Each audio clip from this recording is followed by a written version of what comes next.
Okay, hi, it's day 32 of 365 days.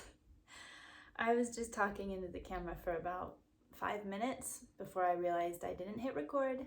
This is not the first time it's happened. If you've watched all of my videos, you know that's happened a few times now. I'm a little frustrated, but that's okay.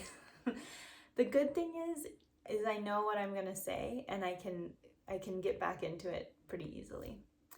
So today I want to share with you a reminder and a conversation about how to embrace your gifts, the natural gifts that come to you. And I'm not talking about spiritual gifts. I'm talking about the gifts that people can see pretty quickly when they first meet you. So, like when I meet people in life, it's going to be very rare. It's probably very rare when someone will recognize your spiritual gifts. Like most people, when they meet me for the first time, they don't have a clue that I am a channel or a medium or I work with crystals or anything like that. Like those are the spiritual gifts, right? Psychic abilities, spiritual leadership, all of these, the ability um, to predict or to, what is this called? Premonition. Anyways, so those are not the gifts I'm talking about. I'm talking about your gifts that people in your life recognize and point out to you. It can be things like this. You're so good at coming up with systems and plans, and you're really good at organizing information, or you're so good at working with kids. You always seem so patient and like you can get to the kids level and play with them and talk to them in a way that makes sense for them, and it just seems natural for you. Like you don't have to think about it. It's just something that you've always done. Or you're so good with animals. Animals seem to really respond to you, and you have a way with working with animals that I haven't seen before. It's like you can communicate with them in your own weird way. It's like not weird, but you know what I mean. Like it's unusual to see, and people will compliment you on it. Or I'll give you my example.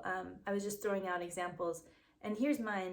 When from the time I was young, I would get the feedback after talking with someone or being with someone. They'd say, "Wow, I feel so much better now that I've talked with you. Thank you." Like that really helps.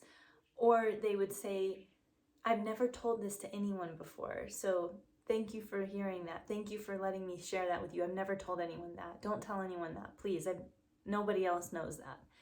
So from an early age, I guess just without realizing it, I could hold space for people. I didn't know what it was. I didn't think like that. I wasn't trying to do it. It just was what I did. And it helped people, right? So everyone has these natural talents that probably are connected to their spiritual gifts, but we don't have to go down that route today. We're not going to go take it to the spiritual level and say, those are signs of your spiritual gift. They could be, but on the human level, we all have these gifts that are just so natural to us. Other people have praised you for them all your life or recently. But the trouble is sometimes we don't recognize our gifts. We don't believe in them, we don't see them, and because they're so natural, we don't value them. So our culture, I think, encourages us to develop the gifts that we don't have, to work on your weaknesses, which is cool. It's so good to work on weaknesses. But what about your already strengths? What about your already gifts? What about what comes naturally to you? Do you recognize that and do you embrace it? Do you embrace your own goodness? Like, I'll give you more of an example, okay? This is the holdup, is a lot of times we don't recognize our gifts. We don't use them. because we don't think they're valuable, because we don't value them, because they come so naturally. But to other people who don't have them, they are the gifts that come naturally to you are so valued by other people because they don't have them. They don't understand how easy it could be for someone to have that because they don't have it. So people will really appreciate your gifts and they'll really value your gifts. But you have to own your gifts first to really give them back, to serve others, and to make use of them. I'm not saying you have to charge for them. It doesn't have to be a profession. But if you're going to impact the world in a positive way, you have to own your goodness and you have to see your gifts. You have to accept that you do have gifts that are like treasures and you have to treasure them. But do you own them? Do you really see that these are qualities that come naturally to you, that don't come naturally to everyone else? And you can really make an impact in your own life in a positive way and in other people's lives if you choose to in a positive way, or in an animal's life. So the example that I was going to share is, like I told you, growing up, it seemed like it was natural for me to sit with people's emotions, to sit with what had been hard for maybe someone else to hear, but I could hear it. I could hold the space. I kind of gave off this vibe that you're safe with me. Your emotions, your thoughts, your ideas, your challenges, your deepest insights are safe with me.